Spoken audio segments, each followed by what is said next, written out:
In this video, I will show you all the steps it takes to make a cabochon from a cool rock that you find. The first thing you have to do is find a cool rock. Here's a massive rock bar or gravel bar along the Colorado River in central Texas.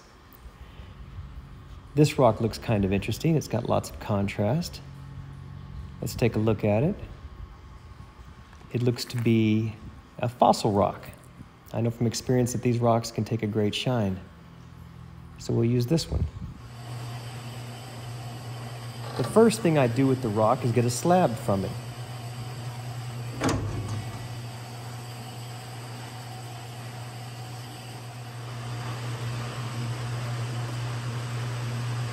This one should do nicely.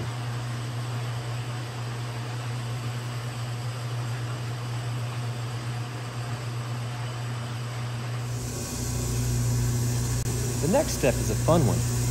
It involves deciding what shape to make the cabochon. For that, I use a template. I trace out the shape I like.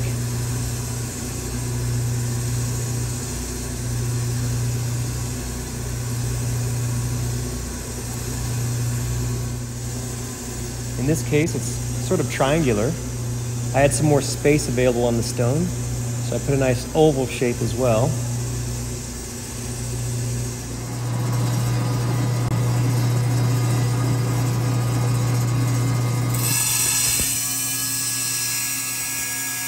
Now is when the fun really begins. It's time to trim the slab. Made a little bit of a bad angle there, so no problem. I just come in from the other side. And there you go.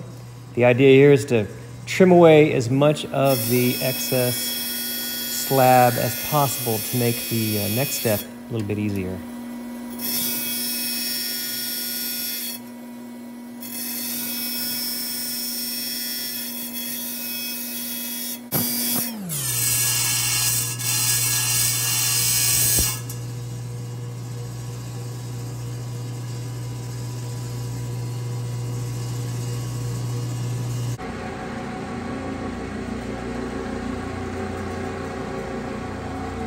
This next step involves fine-tuning the shape of the cabochon using a wet grinding wheel.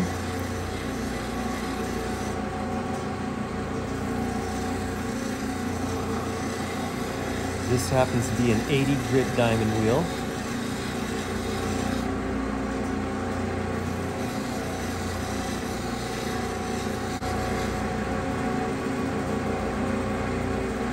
Once I'm happy with the shape, I like to chamfer the back edge.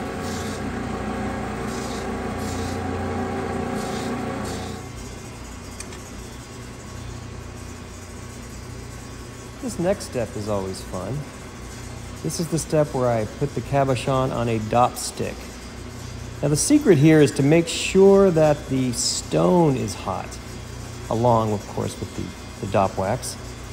And also, you don't want to push the dowel down all the way onto the back of the stone. You want to keep a layer of wax. Wood on stone doesn't take. I also like to use this, it's an aluminum shim. It acts as a nice thermal transfer medium, so it helps cool the stone right away. It's important to make sure the dowels are perfectly perpendicular. So when I have two set up like this, I can compare them, rotate them, and I can see if they are in fact parallel.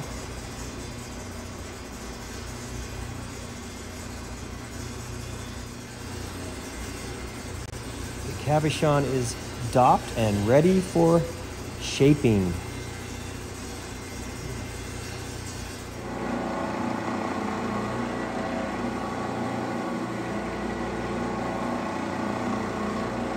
Of course, I'm starting with the 80 grit hard wheel to get the basic shape. I take the edges, usually at a 45-degree angle, and start cutting away.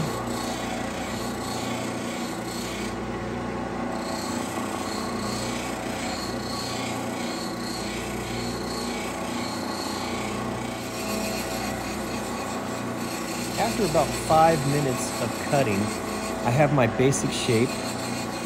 I've got my dome. I've got the sides angled in.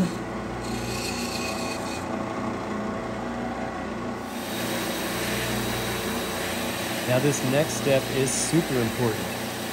You really need to dry the stone completely between wheels and check for the scratches and make sure it's the shape you want.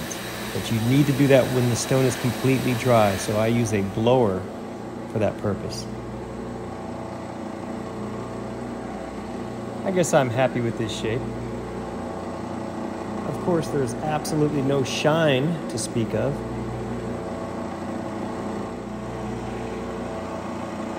Next, I go to the 220 hard diamond wheel.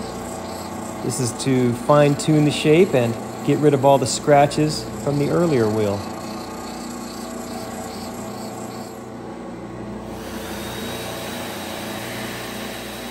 I will say it once again. It is so important to completely dry the stone between wheels.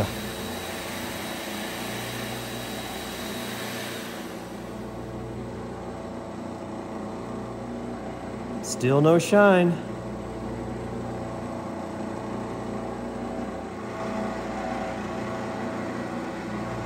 Next up is the 280 grit soft diamond wheel.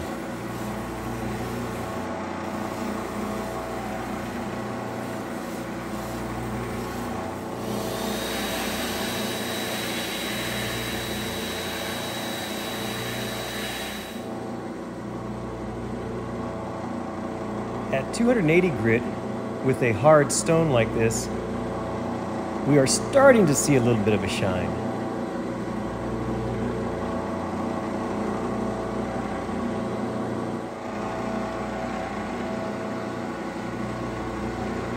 Next in line is the 600 grit soft diamond wheel.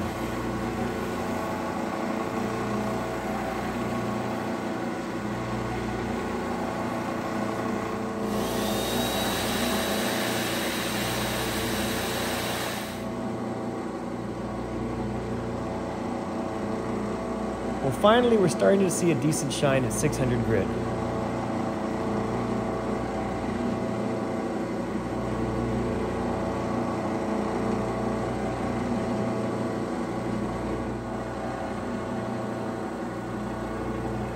Now to the 1200 grit soft diamond wheel.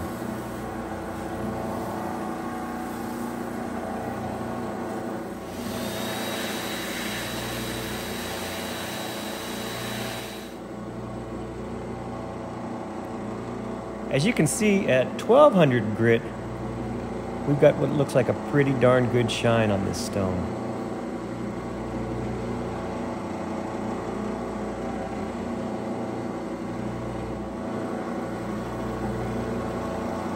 On to the 3000 grit soft diamond wheel.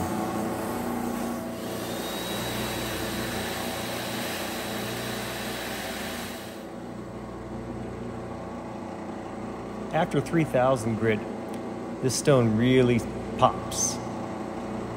It's got a great shine all around, but we can do a little bit better.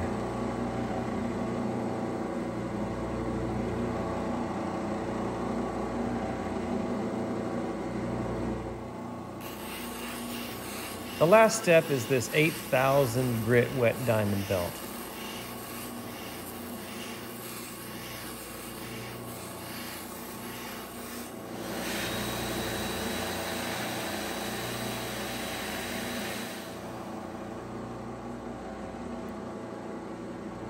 After the 8000 grit, it has that distinctive wet look.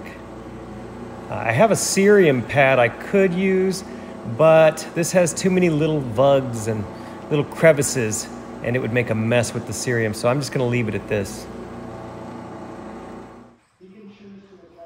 Time to get it off the Dop Stick.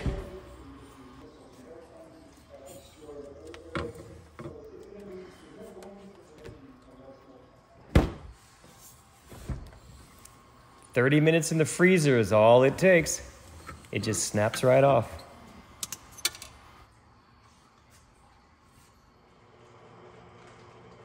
So this is the end result of all of those steps.